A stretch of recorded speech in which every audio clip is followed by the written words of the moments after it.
Tak lupa juga kita salawat dan memberikan salam kepada baginda besar Muhammad sallallahu alaihi wasallam serta keluarganya, para sahabatnya dan pengikutnya sampai akhir kiamat, hari akhir. Pada muhadharah kali ini, pada muhadharah yang singkat ini, Anda ingin membahas tentang hadis yang keempat tentang amar ma'ruf nahi munkar dari kitab Arba'in An-Nawawi karya Al-Imam Al-Allamah Abu Zakaria Muhyiddin bin Syaraf An-Nawawi Ad-Dimashq, atau lebih dikenal sebagai Al-Imam An-Nawawi rahimahullah ta'ala. Mengapa Anda ingin mengangkat tema ini? Karena belakangan ini banyak penggiat media sosial, terutama Instagram, mereka apatis atau acuh tak acuh dengan kemungkaran. Mereka cuek begitu saja ketika melihat kemungkaran di depan matanya. Jamaah rahimakumullah, mereka mengatakan ketika melihat kemungkaran, salah satunya yakni yang penting tidak merugikan kita.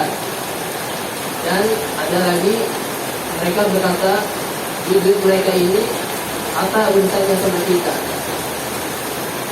Maka kemungkaran ini dijadikan bahan tawakan oleh mereka. Perkataan mereka ini secara tidak langsung melegalkan sebuah kemaksiatan atau kemungkaran. Dari hadis yang ke-34 ini, Anda ingin menjabarkan 3 subtema. Yang pertama, keterangan hadis, dan yang kedua, kaidah hadis, dan yang ketiga, yang terakhir sebagai penutup adalah kaidah hadis. Langsung saja untuk meningkat waktu, Anda bacakan hadisnya. An Abi Sa'id Al-Khudri radhiyallahu anhu qala سمعت رسول الله صلى الله عليه وسلم يقول من رأى منكم منكرا فليغيره بيده فإن لم يستطع فبلسانه فإن لم يستطع فبقلبه وذلك أضعف الإيمان. رواه مسلم. Hadis ini diriwayatkan oleh Imam Muslim. Jawaban yang pertama dari tema yang pertama ini adalah keterangan hadis. Pertama adalah man ra'a. Makna man ra'a di sini adalah siapa yang melihat. Maknanya adalah siapa yang mengetahui. Walaupun tidak melihat secara langsung, bisa jadi hanya mendengar saja berita dengan yakin atau sisanya. Munkaran, segala yang dilarang oleh Allah Azza wa Jalla dan Rasul Sallallahu Alaihi Wasallam, pelakunya diingkari untuk melakukannya. Kemungkaran di sini disyaratkan. Yang pertama, jelas kemungkarannya yang disepakati oleh pihak yang mengingkari dan yang diingkari. Atau yang kedua, orang yang diingkari punya hujjah yang lemah. Minkum, yang dilihat dari kaum muslimin yang sudah mukallaf ini artinya yang sudah dibebani syariat. Falyughayyirhu biyadihi, maka hendaklah dia mengubah dengan tangannya. Yang pertama, jika ada kemungkaran kita wajib mengubahnya dengan tangan. Contoh, seorang yang punya kuasa, misalnya seorang ayah pada anaknya, jika anak tersebut memiliki alat musik, kita pendapat anak yang memiliki pendapat yang mengharamkan musik, tentu tidak boleh digunakan, maka ayahnya boleh menghancurkannya. Fa'ilam yastati' fabilisanihi, jika tidak mampu maka ubahlah dengan lisannya. Yang mengingkari tetap bersikap hikmah. Hikmah ini adalah lemah lembut artinya, dengan tetap melarang.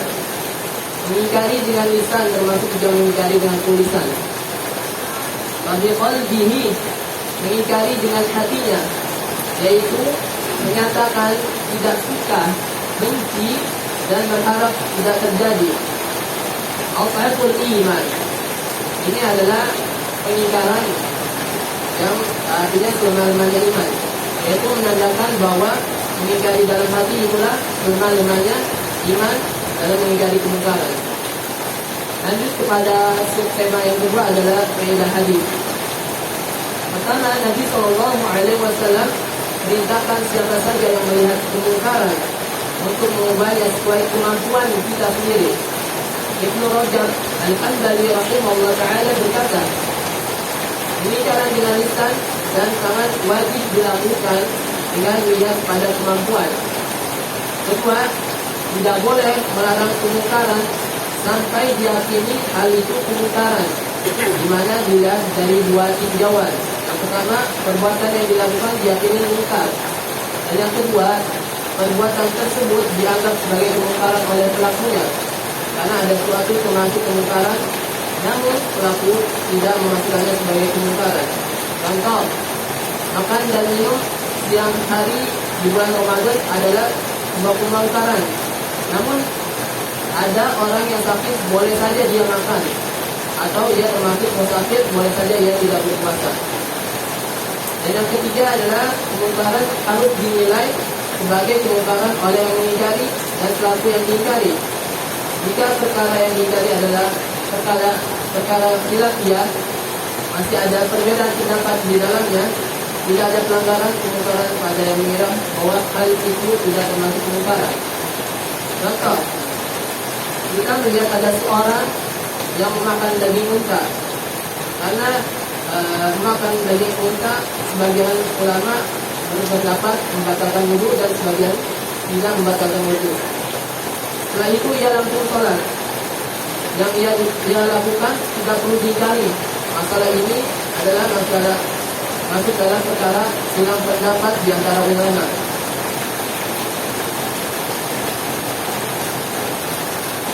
Yang keempat, apakah mengubah dengan tangan dilakukan untuk setiap keadaan? Jawabannya tidak. Jika ada masalah, kita tidak perlu melarang kemungkaran dengan tangan, karena ditakutkan kerusakan yang besar bisa saja terhindar. Caranya dengan menerjang kerusakan yang lebih ringan. Yang kelima, tangan adalah alatul fi'li, organ yang berbuat, organ untuk berbuat, hingga disebutkan dalam hadis bala dengan tangan. Oleh karena itu, perbuatan seseorang disandarkan pada tangannya, seperti ayat A'udzu billahi minasyaitonir rajim, wa ma asabakum min musibah Fatima kasabat aydikum, dan apa saja musibah yang menimpa kamu maka adalah disebabkan oleh perbuatan tanganmu sendiri. Al-Quran surah Asy-Syura ayat 30. Karena ajaran Islam itu tidak ada kesulitan. Kewajiban itu tetap melihat pada kemampuan seorang. Yang ketujuh, jika seorang tidak mampu mengubah kemungkaran dengan tangan, dia mengubahnya dengan lisan.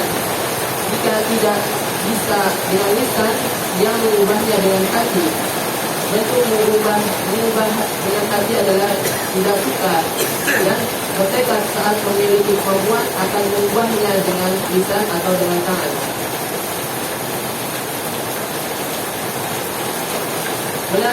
Ulama lain menyebutkan bahwa mengingkari kemungkaran dalam hati dengan dua cara. Yang pertama adalah benci akan kemungkaran tersebut, dan yang kedua berpindah dari tempat kemungkaran tadi. Ibnu Rajab Al-Hanbali rahimahullah ta'ala berkata, pengingkaran suatu kemungkaran dengan hati adalah wajib bagi setiap muslim dalam segala keadaan. Adapun pengingkaran dengan tangan dan lisan dipandang dari kemampuan. Dan yang ke-8, hati juga memiliki amalan. Hadis di atas menyebutkan ubahlah dengan tangan, selanjutnya menyebutkan ubahlah dengan hati. Lalu yang ke-9, iman itu terdiri dari amal dan niat. Nabi SAW menjadikan dalam mengubah kemungkaran ada amal dan niat. Mengubah kemungkaran dengan tangan termasuk amal. Mengubah kemungkaran dengan lisan termasuk amal. Mengubah kemungkaran dengan hati termasuk dalam niat. Dan yang 10, kemungkaran diingatkan dengan cara yang halus dan lemah lembut. As-Sufyan Ats-Tsauri mengatakan, hendaklah memerintah pada yang ma'ruf dan melarang dari kemungkaran dengan 3 hal. Yang pertama, lemah lembut ketika memerintahkan yang ma'ruf dan melarang yang munkar. Yang kedua, bersikap adil ketika memerintah dan melarang. Dan yang ketiga, berilmu pada apa yang akan diperintahkan dan yang akan dilarang.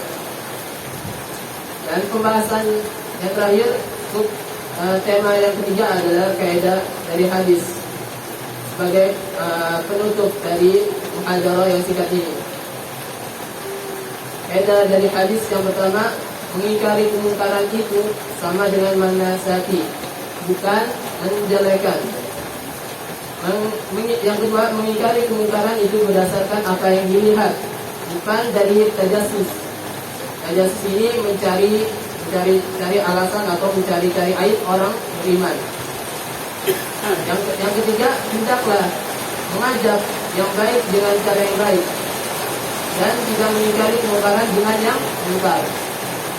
Dan yang ketiga, masalah khilafiyah tidak diingkari dengan meninjau.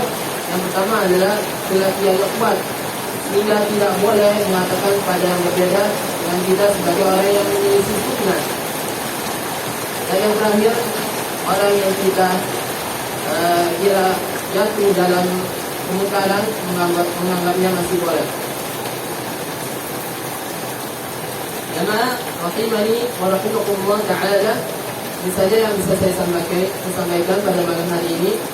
Semoga apa yang Anda sampaikan bermanfaat bagi Anda sendiri dan bagi antum sekalian. Wassallallahu wa sallam wa baraka ala nabiyina Muhammadin wa alihi wa sahbihi ajma'in. Akhiru da'wana alhamdulillahi rabbil alamin. Assalamualaikum warahmatullahi wabarakatuh. Waalaikumsalam warahmatullahi wabarakatuh.